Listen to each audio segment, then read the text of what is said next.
নমস্কার, চলে এলাম এক অনবদ্য বাস্তব লেখনীর কবিতা নিয়ে। পুরাতন গল্পটা, কলমে শ্রদ্ধেয় কবি অজিত কুমার দে মহাশয়। পুরাতন গল্পটা পাঠ করছি আমি, মুনমুন। এই গল্পটা শুধুই তোমার আমার। গল্পটা কেউ পড়বে না, এই গল্পটা কেউ বুঝবে না। সাদা মাটা গল্প এখন অচল। সাদা মাটা গল্প এখন অচল।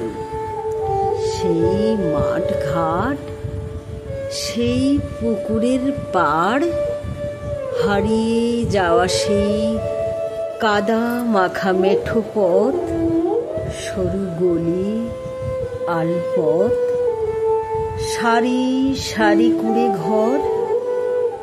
না না, নেই আর রেডিওর প্রভাতী অনুষ্ঠান, নেই আর রেডিওর প্রভাতী অনুষ্ঠান।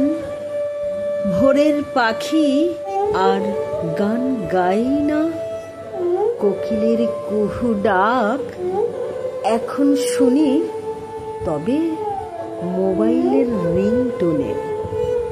কোকিলের কুহু ডাক এখন শুনি তবে মোবাইলের রিংটোনে। তোমার মনে পড়ে? তোমার কি মনে পড়ে কয়েক দশক পিছনে?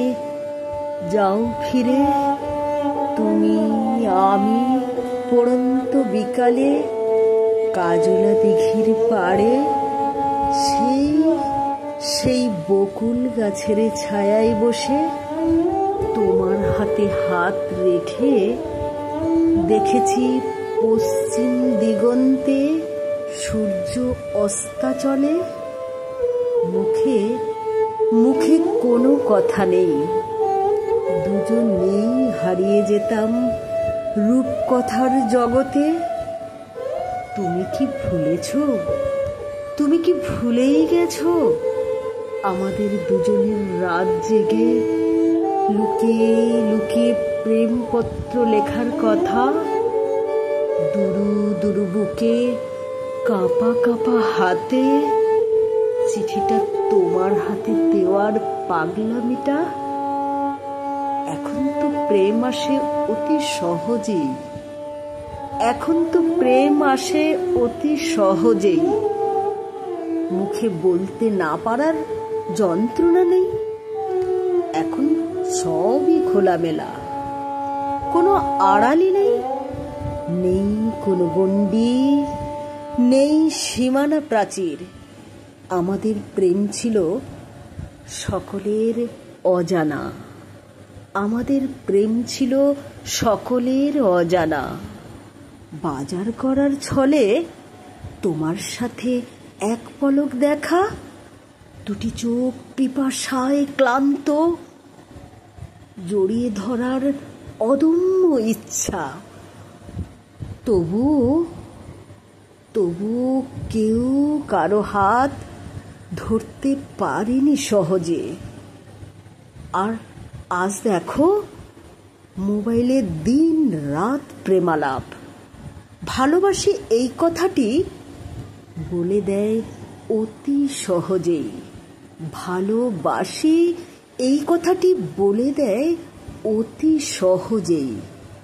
নেই কোনো অনুভূতি, নেই কোনো আবেগ, শুধু পিপাসা চরিতার্থ করার নেশা, শুধুই পিপাসা চরিতার্থ করার নেশা। তাই আমাদের গল্পটা কেউ শুনবে না, সেকেলে বড়ই পুরাতন। আমাদের গল্পটা কেউ শুনবে না, সেকেলে বড়ই পুরাতন।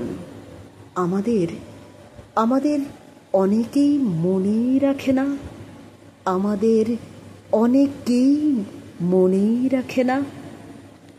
নমস্কার, পাঠ করলাম কবিতা পুরাতন গল্পটা। আমি পাঠে ছিলাম মুনমুন।